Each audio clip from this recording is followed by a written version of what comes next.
नमस्ते। हम एक सीरीज शुरू करना चाह रहे हैं। हिंदुस्तान ने 75 इयर्स कंप्लीट करे हैं एज अ रिपब्लिक। तो हम चाहते हैं कि इस टाइम पे हम आपको क्रिश्चियन कम्युनिटी का क्या योगदान रहा है नेशन बिल्डिंग में, उसके अलग अलग हम आपको एपिसोड्स बताएं। जैसे कि स्कूल्स उनने खोले हुए हैं बहुत टाइम से, कॉलेजेस खोले हैं, हॉस्पिटल्स खोले हैं और कई सालों से सेंचुरीज पुराने schools, colleges and hospitals Hindustan में क्रिश्चियन शुरू करे। उसके अलावा development of language, of literacy, बहुत सारा योगदान, development of journalism, starting journalism in India, ये सारी चीज़ें क्रिश्चियन कम्युनिटी ने करी। हम एक एक करके आपको ये सारी चीज़ें बताना चाहते हैं। हाल के माहौल में ऐसा हो गया है कि सिर्फ हिंदुस्तान में क्रिश्चियंस को कन्वर्जन के लिए जाना जाता है, पर हिंदुस्तान के क्रिश्चियंस ने भारत को डेवलप करने के लिए बहुत सारा योगदान दिया है और देते चले आ रहे हैं। उसके बारे में हम आपको बताना चाहते हैं। तो चले हम आपको शुरुआत से एक एक एपिसोड दिखाते हैं। पर हम शुरू करें उसके पहले हम चाहते हैं कि आप हमारे वीडियोस को सब्सक्राइब कर लें। ऑल्सो अगर आपको हमारे वीडियोस पसंद आ रहे हैं तो लाइक कीजिए, शेयर कीजिए और कमेंट भी ज़रूर कीजिएगा। हम आपके कमेंट्स पे जवाब भी दे रहे हैं, उनको पढ़ भी रहे हैं। तो चलें।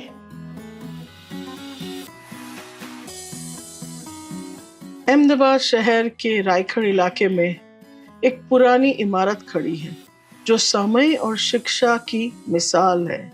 यह है IP mission school. IP mission school वैसे Irish Presbyterian missionaries James Glasgow के द्वारा प्रस्तावित किया गया स्कूल।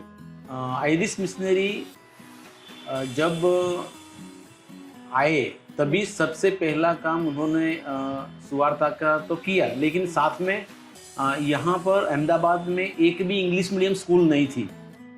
और तभी यहाँ के कलेक्टर और उसके मैडम जो थे उन्होंने करीब 1100 रुपयों का डोनेशन इकट्ठा किया और वो डोनेशन इकट्ठा करके मिशनरी को दिया, आयरिश मिशनरी को दिया।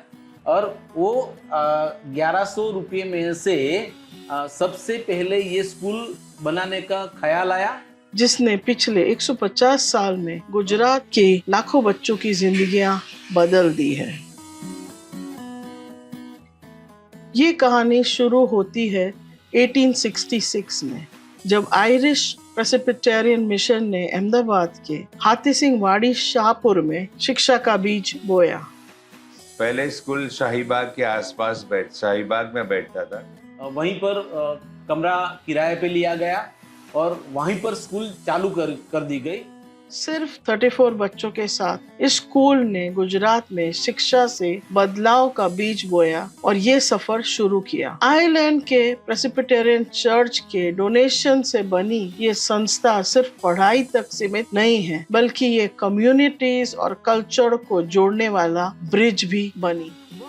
जो मिशनरीज आए थे जेम्स ग्लासगो, उनका विजन था कि हमारे देश में एजुकेशन का प्रसार हो और प्रचार हो। इस माध्यम के लिए ये स्कूल को शुरू किया गया करीबन 1866 जून में। उसके बाद यहाँ के जो कलेक्टर थे उन्होंने ये साबरमती नदी के तट पर ये जो प्लॉट था वो प्लॉट पर्टिकुलर एजुकेशन के लिए अलॉट किया गया ये मिशनरी की। वक्त के साथ स्कूल का विकास होता रहा और यह अपने नए ठिकाने पर एलिस ब्रिज में नए कैंपस पर शिफ्ट हो गया। उस समय जो कॉस्ट था करीबन 114 ब्रिटिश पाउंड में ये स्कूल बनाया गया था। उस समय जो इंडियन रुपीस का जो वैल्यूएशन था वो करीबन 1140 रुपया हो सकता है उस समय पर। आप देख सकते हैं कि इस नई बिल्डिंग को जो अब 100 साल पुरानी हो गई है, ये बिल्डिंग अब इस स्कूल की पहचान है, ठीक वैसे ही जैसे इसका एजुकेशन भी। और तभी से ये प्लॉट में एजुकेशन इंस्टीट्यूट चालू करने के लिए वो कंस्ट्रक्शन किया गया। स्कूल शुरू हुआ 1866 में, लेकिन ये स्कूल का जो कंस्ट्रक्शन है वो करीब 8 से 10 साल तक चला और 1875 में इसका इनॉग्रेशन किया गया। आईपी मिशन स्कूल सिर्फ एक स्कूल ही नहीं, एक विरासत भी है। एलिस ब्रिज को बनाने वाले मशहूर इंजीनियर राव बहादुर हिम्मतलाल ने ये बिल्डिंग को गॉथिक स्टाइल में डिजाइन किया। हमारे स्कूल के बगल में जो एलिस ब्रिज आपको दिखता है, जो अभी बंद कर दिया गया है, उसके जो इंजीनियर थे राव बहादुर हिम्मतलाल, उन्होंने ये स्कूल बिल्टअप किया था। ये वर्ल्ड हेरिटेज सिटी अहमदाबाद की हेरिटेज बिल्डिंग्स में से एक है। लाल ईंटों से बनी हुई इसकी दीवारें हैं और इसमें आप देख सकते हैं कि पुरानी वुडन रेलिंग्स और खिड़कियां भी जो गॉथिक स्टाइल में बनी हुई हैं, वो आज भी आप वैसे ही उसको देख सकते हैं। और ये पूरा गोथिक स्ट्रक्चर में है। गुजरात कॉलेज आप देखो तो गुजरात कॉलेज भी गोथिक स्ट्रक्चर में है। आरसी टेक्निकल स्कूल देखो तो वो भी गोथिक स्ट्रक्चर में है। गुजरात क्रिश्चियन सर्विस सोसाइटी ये स्कूल अब चला रही है। गुजरात बोर्ड से एफिलिएटेड है ये स्कूल, जो कि केजी से 12वीं तक गुजराती मीडियम में चलाया जाता है। आयरिश प्रेस्बिटेरियन मिशन ट्रस्ट, जो आज़ादी के बहुत साल पहले से गुजरात में काम कर रहे थे, उनका जो फोकस था वो एजुकेशन में था और मेडिकल में था। उन्होंने बहुत सारे ऑर्फनेजेस भी बनाए, बहुत सारे स्कूल्स भी बनाए, जिनमें से एक ये हमारा आईपी मिशन हेरिटेज स्कूल है, हाई स्कूल है। ट्रस्टीज जो है वो आईपी मिशन ट्रस्ट को बिलोंग करते हैं, लेकिन गुजरात में आईपी मिशन ट्रस्ट के जितने भी प्रॉपर्टीज हैं उसको मैनेज करने के लिए, मेंटेन करने के लिए, उसका संचालन करने के लिए जो मैनेजर्स को नियुक्त किया गया है वो गुजरात क्रिश्चियन सर्विस सोसाइटी नाम से जाना जाता है। हमारे जो चेयरपर्सन है वो बिशप मालविया सर है, रेवरेंड डॉक्टर मालविया सर, वो हमारे बिशप साहब है। 1991 में इंग्लिश मीडियम भी इसमें शुरू किया गया, पर जब ये स्कूल शुरू किया गया था ये इंग्लिश मीडियम ही में स्कूल था। फिर आज़ादी की लहर में ये स्कूल को गुजराती मीडियम कर दिया गया 1951 से। लेकिन 1947 में जब ये इंडिया आज़ाद हुआ तो 1952 में ये इंग्लिश मीडियम में से फिर कन्वर्ट किया गया गुजराती मीडियम में, और गुजराती मीडियम में कन्वर्ट किया गया तब ये स्कूल 5th स्टैंडर्ड से 11th स्टैंडर्ड तक का था। ये यूनिटी जो था करीब उस वक्त अहमदाबाद में करीब 100 जितनी आईपी मिशन की स्कूल थी, प्राइमरी स्कूल, वो सभी स्कूल मिशनरियों ने म्यूनिसिपल स्कूल बोर्ड को हैंड ओवर कर दिया, और ये वहीं से सब बच्चे आईपी मिशन स्कूल में यहाँ पर पढ़ने आते थे। और तभी से लेकर आज तक ये फिर 1972 में गुजराती मीडियम 1 to 4 स्कूल चालू किया गया, और 76 में 12th स्टैंडर्ड शुरू किया गया। इस तरह 1 to 12 तक का ये इंग्लिश मीडियम तक का ये जनरल सामान्य प्रवाह और साइंस प्रवाह दोनों यहाँ पर चलते थे। लेकिन 1992 में साइंस स्ट्रीम बंद किया गया यहाँ पर। तब से यहाँ पर सामान्य प्रवाह में चालू है। लेकिन 1994 में इंग्लिश मीडियम स्कूल पैरेलल चालू किया गया, और English medium school 1 to 12 step by step 12 तक इंग्लिश मीडियम स्कूल भी यहाँ पर शुरू किया गया। यानी कि अभी यहाँ पर KG to 12 तक गुजराती मीडियम और KG to 12 इंग्लिश मीडियम बहुत स्कूल अभी चालू है। करीब 3000 बच्चे अभी यहाँ पर पढ़ रहे हैं। पहले यहाँ पर सिर्फ गुजराती मीडियम में थी, लेकिन अभी इंग्लिश मीडियम और गुजराती मीडियम दोनों में बच्चे पढ़ रहे हैं। करीब 3000 बच्चे अभी स्टडी कर रहे हैं। शुरुआत से ही आयरिश प्रेसिबिटेरियन मिशन स्कूल ने इंक्लूसिविटी एंड इक्वालिटी के मूल्य बनाए रखे हैं। अपने रिलीजियस ओरिजिन्स के बावजूद ये स्कूल गर्व से सभी छात्रों का स्वागत करता रहा है। जवाहरलाल नेहरू ने यहाँ हमारी मुलाकात, इस स्कूल की मुलाकात विजिटेड किया था, इसका फोटोग्राफ्स भी हमारे पास है। उस वक्त वैष्णव सर प्रिंसिपल थे, वैष्णव इच्छा शंकर के जो प्रिंसिपल थे। यहाँ पर ज़्यादातर मुस्लिम स्टूडेंट्स अभ्यास कर रहे हैं, क्योंकि हमारे आसपास जो एरिया है इस वॉल्ड सिटी, कोट वाला शहर जिसको बोला जाता है, वहाँ से ही बच्चे आते हैं। हमारा जो स्कूल है उसमें फीस जो चार्ज जो हम करते हैं, आसपास के जो लोग हैं वो मिडिल क्लास या कुछ लोअर मिडिल क्लास से आते हैं। ज़्यादातर जो बच्चे हमारे स्कूल में पढ़ाई के लिए आते हैं वो या तो रिक्शा ड्राइवर है या मैकेनिक्स से या पथारे पर काम कर रहे लोग वाले बच्चे हैं, तो उन्हें ध्यान में रखकर फीस का माध्यम भी हमने रखा है, सो उनके बच्चे भी पढ़ सकें, चाहे स्टूडेंट्स कोई भी धर्म, जाति या समुदाय से हो। इस यूनिटी की भावना इसकी हर एक्टिविटी में दिखती है। वो कम पढ़ती होंगी, यानी जो फोटोग्राफ्स मैंने बताए ना उसमें लड़कियां हैं। हाँ, इसका मतलब ये है कि लड़कियां भी पढ़ती थी ना। मेरा नाम परमार हिरल आनंद भाई है। मैं यहाँ पर थर्ड स्टैंडर्ड से आई हूँ। मुझे इधर का वातावरण बहुत अच्छा लगता है। इधर के टीचर सारे बहुत ही फ्रेंडली है और इधर की पढ़ाई भी बहुत अच्छा है। इधर लड़कियों के लिए बहुत सुरक्षित वातावरण है। मुझे इधर आके बहुत सारे खेल में भाग लेने का मौका मिला और मैं जिला कक्षा तक मैं खेल कर आई हूँ।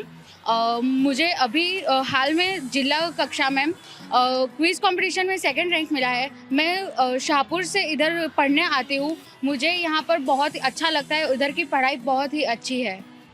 कोई फैमिली मेंबर आपका पढ़ रहा है? पढ़ा है यहाँ पे? हाँ, चलो बोलो। मेरी 2 बड़ी सिस्टर है, वो दोनों यहाँ पर ही पढ़ के गई है। अभी एक MBA का कर रही है और अभी एक CA का कर रही है। दोनों पढ़ाई में बहुत अच्छे हैं और इधर उन लोगों को बहुत सपोर्ट मिला कि वो आगे बढ़ पाए। ये स्कूल शुरू से ही कोएड स्कूल था। यहाँ लड़कियों को भी एजुकेशन पहले से ही दिया गया। हालांकि शुरू में बहुत कम लड़कियां स्कूल में भर्ती होती थी। वो रफीउद्दीन शेख जो अहमदाबाद के मेयर थे, वो यहाँ के स्टूडेंट थे, यहाँ पढ़े हुए थे। और साथ में वो धारासभ्य नाम क्या था, शैलेश भाई परमार, उनके फादर मनु भाई परमार जो MLA थे, वो भी यहाँ के स्टूडेंट थे। स्कूल की फिलॉसफी है The fear of the Lord is the beginning of knowledge, जो सिर्फ एजुकेशन पर नहीं पर अपने संस्कार पर भी ध्यान देती है। आप भी यहीं पे पढ़े? मैं भी इस स्कूल का स्टूडेंट हूँ। 1985 तक मैं इस स्कूल में 12th तक मैं स्टडी किया, इसी स्कूल का स्टूडेंट। और मैं क्रिस्त सेवा सदन, हमारी जो हॉस्टल थी, वो हॉस्टल में मैं रहा करता था। ऐसे बेसिकली मैं scholar student means Irish Presbyterian mission trust था, वो एक एग्जाम लेता था होशियार बच्चों की, और पूरे गुजरात में मैं 3rd आया था और हमको स्कॉलरशिप, स्पेशल स्कॉलरशिप मिलती थी। मैं 12th तक टोटली फ्री में पढ़ा हूँ इसी स्कूल में, मिशनरी स्कॉलरशिप में, और उसी स्कॉलर स्टूडेंट के हिसाब से मैं यहाँ पर पढ़ा हुआ था। बेसिकली मेरा नेटिव है झालोद, बहुत इंटीरियर इन पंचमहाल एरिया, लेकिन मैं स्कॉलर स्टूडेंट की हैसियत से यहाँ पर फ्री में पढ़ा था। यहाँ पढ़ाई सिर्फ किताबों तक सीमित नहीं है। स्काउट्स, गाइड्स, NCC जैसे प्रोग्राम से बच्चे डिसिप्लिन और लीडरशिप क्वालिटी सीखते हैं। खो खो के मैदान में तो स्कूल का असली जोश दिखता है। मेरा नाम दानिश है, मैं ये स्कूल में पढ़ रहा हूँ। मेरे फादर जो है वो ये स्कूल में पढ़ चुके हैं, वो भी स्पोर्ट्स प्लेयर थे, मैं भी स्पोर्ट्स प्लेयर हूँ। अभी मैं खो खो, जूडो और खुराश रम रहा हूँ। खो खो में मैं डिस्ट्रिक्ट जाके आया हूँ, खुराश में मैं नेशनल जाके आया हूँ। वहाँ पे मैं हिमाचल प्रदेश रम के आया हूँ, और अभी खुराश में वापस से मेरी नेशनल है 7वें महीने में। और जूडो में मैं डिस्ट्रिक्ट जाके आया हूँ, वहाँ पे मेरा फर्स्ट नंबर आया था। और अभी मैं वापस से जाऊँगा हिमाचल प्रदेश जूडो नेशनल। अहमदाबाद के टूर्नामेंट्स में आईपी मिशन के बच्चे हमेशा आगे रहते हैं। डिस्ट्रिक्ट लेवल से लेके नेशनल लेवल तक बच्चे खो खो में भाग लेते हैं। IP mission school kho kho में डिस्ट्रिक्ट चैंपियन कई बार रह चुका है। यही तो स्कूल के रग रग में है। एकेडमिक्स और स्पोर्ट्स दोनों में ही स्टूडेंट्स का जोश दिखता है। यह पुरानी इमारत के अंदर मॉडर्न क्लासरूम्स, खुला मैदान, सब कुछ बच्चों के विकास के लिए ही है। स्कूल को हेरिटेज लिस्ट में डाल दिया गया है, लेकिन जो टैग मिलना चाहिए, जो नंबर मिलना चाहिए, ये स्कूल की वजह से शायद नहीं दिया गया है, क्योंकि बच्चे पढ़ाई करते हैं, स्कूल को मेंटेन करना पड़ता है, बच्चों की सहूलियत देखनी पड़ती है। स्कूल का जो मेंटेनेंस है वो हमारा जो मैनेजमेंट है, Gujarat Christian service society IP mission trust के जो मैनेजर्स हैं, वो स्कूल को पूरा मेंटेन करते हैं। हम हमारे पैसे डालकर स्कूल को मेंटेन करते हैं। मेंटेनेंस के लिए ऐसा कोई हेरिटेज ग्रांट हमें नहीं मिलता। जो बिल्डिंग जिस शेप में है, जैसा बनाया गया है, उसको वही शेप में रखने के हम पूरे एफर्ट्स करते हैं। लेकिन आप अगर देखोगे तो उसका रूफ, अब जो रूफ बनाने वाले हैं वो एक्सपर्ट तो रहे ही नहीं, क्योंकि अभी ज्यादातर बिल्डिंग जो बनते हैं वो सीमेंट कंक्रीट वाले बिल्डिंग बनते हैं, तो मेंटेन करना थोड़ा मुश्किल होता है, लेकिन नामुमकिन नहीं है। ऐसे एक्सपर्ट्स को हम ढूंढ लाते हैं जो ये काम कर सके। लेकिन ये रूफ पर जाना, छत पर जाना और जो टाइल है उसको ठीक से लगाना, उसको रिप्लेस करना एक रिस्की मैटर है, वो जोखिमी काम भी हो जाता है। पर हम हमेशा प्रयत्न करते हैं कि स्कूल का बिल्डिंग मेंटेन रहे। 34 बच्चों से शुरू हुआ ये स्कूल आज अहमदाबाद में 11,000 बच्चों को एक साथ पढ़ा रहा है। अहमदाबाद की हिस्ट्री का यह हिस्सा कभी नहीं भूला जाएगा, क्योंकि यह स्कूल सिर्फ इतिहास के पन्नों में दर्ज कोई मिसाल नहीं है, बल्कि भविष्य के भी सपने दिखते हैं इसमें।